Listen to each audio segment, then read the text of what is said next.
let's talk a little bit about Lamar Jackson. There are still all kinds of questions about Lamar Jackson.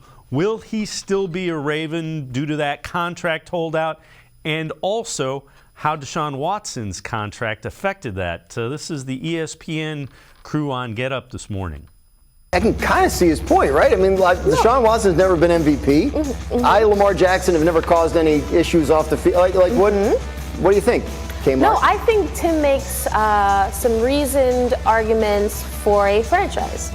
But it's not Lamar Jackson's problem that the Browns gave Deshaun Watson a deal that is an NFL outlier, and you could argue could be one of the worst, if not the worst, NFL contracts ever.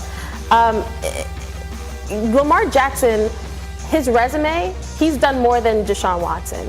And I understand why a team would not want to give up and say, fine, we'll just give you a fully guaranteed contract.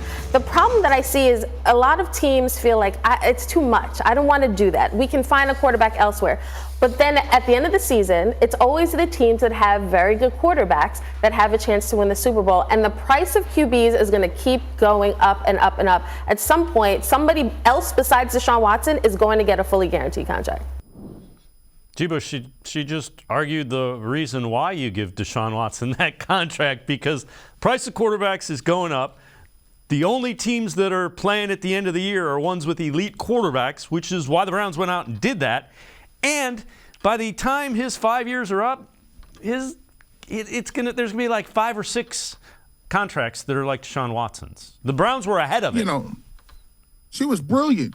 She is brilliant in arguing against her own talking point. And that's what it is at this point. It's a talking point. You see, sometimes when you're on national TV or when you do these interviews, I try to be as transparent as possible and tell you how I feel. People say, that's a knee-jerk reaction. I leaned into it. I said, I'm the Duke of knee-jerk. What are you talking about? Because some games I'll be hot because they don't do what they're supposed to, and I really like enjoying the Browns winning. So, yes, I'm going to say some things that are in the moment. But here's what we're looking at here. Why is she said it perfectly. How is that the worst contract in the history of the game when at the end of every single year, the teams that are perennial in the playoff have the best quarterbacks, right? If you ask before the trade, before any of the off-field stuff, was Deshaun Watson one of the best quarterbacks in the league? Yes, he was. Also, you had to make a choice on Baker Mayfield, who was the first overall pick. So, yeah, you might have had to pay him $35 million because he wanted an extension. The problem is this. Everybody thinks that they're so great. And I want the Baltimore Ravens to do one good thing. Listen, go let him walk. I'm just going to give him, let him walk. Go ahead and do it. See, y'all done got lazy. People have been getting lazy and cocky with this. Everybody that has these generational type quarterbacks really feel like it's easy to go in the draft and get one until you don't got one, right? Let's look around. I mean, Steve Young and Joe Montana, they were great back to back. I'm sure, and you got Bill Walsh too. So I'm sure you thought that was really easy to get you a quarterback until you had the Jeff Garcias of the world. Until you had them guys you're looking around for a quarterback. Go ahead. You got lucky with Flacco. Then you got Lamar Jackson. I suggest you get rid of him if you don't like him, because if you don't like him, I'll take it in the AFC North, because it's doggone hard to get a quarterback, especially if you ain't really drafted in the top 5 or 10. Not to mention you didn't put your whole offense around the guy. You built the whole offense. And I'm going to ask the Baltimore Ravens, I don't understand why you got rid of Hollywood Brown. What for? Because you didn't want to pay him?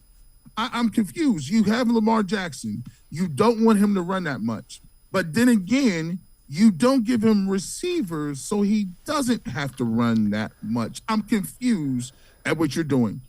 I remember, I'm young enough to remember when you had Vinny Testaverde coming out there. I remember when you had Tony Banks. I remember when you had some of these guys, and I was Kyle Bowler. I was there.